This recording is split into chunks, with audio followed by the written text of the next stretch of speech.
Well, there we go. The inevitable has happened, and Igor Tudor has left Tottenham Hotspur Football Club. Spurs put out this statement on the club's website at 3:30 this afternoon, and it says, "We can confirm that it has been mutually agreed for head coach Igor Tudor to leave the club with immediate effect. Tomislav Rogic and Ricardo Ragnassi have also left their respective roles of goalkeeping coach and physical coach. We thank Igor, Tomislav and Ricardo for their efforts during his past 6 weeks in which they worked tirelessly. We also acknowledge the bereavement, apologies if I pronounced that word wrong, that Igor has recently suffered, and send our support to him and his family at this difficult time. An update on the new head coach will be provided in due course." So, yeah, of course, that is the statement that Spurs have put on. Now, first of all, like I said, I'm not really that surprised, to be honest, that Igor Tudor's left the club. Hold on. Stop. Sorry, I had to swallow the dog. But anyway, like I was saying, I'm not surprised Igor Tudor's left the club. Obviously, with the recent passing of his dad, obviously, he always put family first, and I think it's probably the right decision for him to leave the club. Leave the club, obviously, with his dad passing away. I'm sure he wants to spend some time with his family, which is definitely understandable. But I mean, take away his dad and stuff, I think it's right for him to go. Obviously, he tried his best. He tried to get something out of the players. He tried to improve us somehow, but it nothing was working. You know, the players looked half-assed as they were under Frank, and just overall, we weren't getting results. Performances were poor, pretty much copy and paste from Thomas Frank, and I think it's just the right decision to let him go. And I mean, the question is now, where do we go from here? The question is, where do we go from here? And who's next? I mean, that's kind of the same question, pretty much. Like, who is next? 7 matches to go in the Premier League, and like, just who is the man to save Tottenham from relegation? And in all honesty, I don't know. I honestly don't know. I mean, I've heard Harry Redknapp. I've heard Tim Sherwood. I've heard Ben Davies, for God's sake. I've heard so many names, and it's just like the names I've heard are so crap. Like, at this rate, you might as well give the job to me. You might as well give the job to me, and I'll try and save the sinking ship.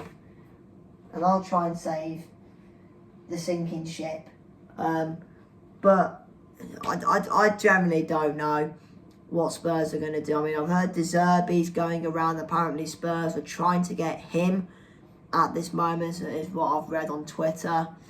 And I mean, I'm a bit on the fence with De Zerbi, to be honest. I like him as a coach. I think he's a good coach. I think, you know, what he did at Brighton, he did really well there. He did a decent job. At ignore the dog, by the way, it's just playing with a toy. I think he did a solid job at Marseille as well. But the one problem I have with De Zerbi is it's the way he presents himself, really, away from like coaching and stuff like that. He falls out with a lot of people, and that's the problem I have with him coming to Tottenham. Because of how shit and stupid our board is, you just know, if we get De Zerbi, him and the board will fall out like that. And you've seen it as well with De Zerbi at Marseille. You've seen it with De Zerbi at Marseille. He's literally told players to basically F off, basically. I think it was Rabiot and Jonathan Rowe had a bust up. De Zerbi goes to him, pack your bags and leave. He told someone in training to go call your agent or something. And I mean, I understand it's passion at the end of the day and stuff, and it's, you know, you want to get the best out of your players, but having that attitude won't help these players at all. It just won't. If you tell like Romero to go call your agent, it's not going to go down well. You tell any player, if you tell any Tottenham player to go call your agent or have a go at him for not, I don't know, not doing the right thing in a training drill, it's just not going to go down well. So I said it on Twitter. I'm a bit 50-50 with it. I like him as a coach because he did well at Brighton and he did okay at Marseille, but he needs to take away, you know, his, I don't really know how to word it, to be honest. But he needs to get that side out of him. You're coming into a football club where the ownership isn't great and you've got half a team injured. Well, luckily, I think after the international break, I think against a couple of the players back, and apparently Maddison and Kulusevski might be back soon, is what I've heard, which is good news. But also as well with De Zerbi, is he going to take a short-term job? I don't know, to be honest.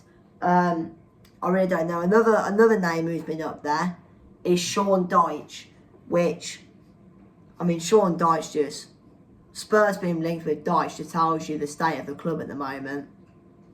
But again, I'm a bit,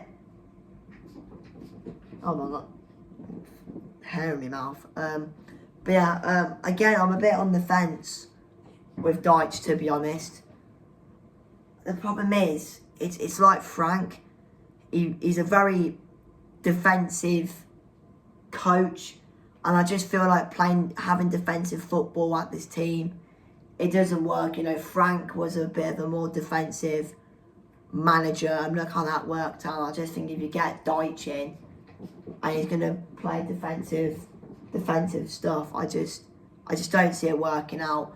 But I just don't see it working out personally. But at the same time, I kind of wouldn't mind him because he is an experienced manager in a relegation battle. His previous job was with Forest, and I said on TikTok, I thought him getting sacked from Forest was quite harsh because, yeah, he wasn't getting results, but performances weren't the worst, and his points per game with Forest actually wasn't that bad. And also as well, I think it was with Everton in the relegation battle for a few years, and he's managed to keep them up. And I don't know, maybe he could get something out of the players. I don't know.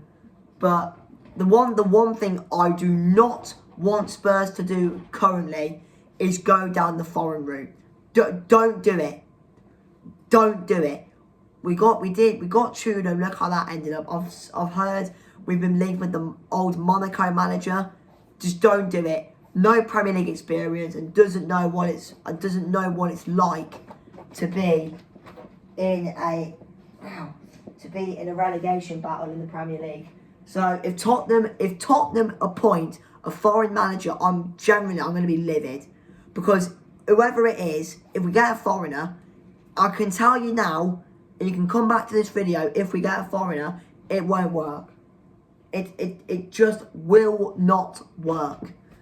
So, I mean, my message to the board is, go and get someone who either knows the club well, or go and get someone who's experienced in a relegation battle. If I had to get someone who knows the club well, I'd go Ryan Mason. I know his previous job at West Brom wasn't, I mean, he started, to be fair, for Ryan Mason, he actually started not too badly at West Brom, but then it kind of just went downhill a bit. But Ryan Mason's done it before. He's done it before And it wouldn't really shock me really if Spurs do it. But I think if we had to get someone who's got experience in a relegation battle, out of the options there is, you're going to have to go Sean Dyche. You're going to have to. Like I said, he was with Forest. He's been it before with Everton. Same with Burnley. He's a man who knows how to keep a team up in the Premier League. So that's my message to the board. The message to the board is, do the right thing. You either get someone who knows the club well, or you go and get someone who has experience in a relegation battle and knows how to keep teams up. But yeah, thank you for watching this video. Put in the comments, what should Spurs do next? Who's the next manager going to be? I haven't got a clue. So yeah, we'll find out who it is. And yeah, goodbye.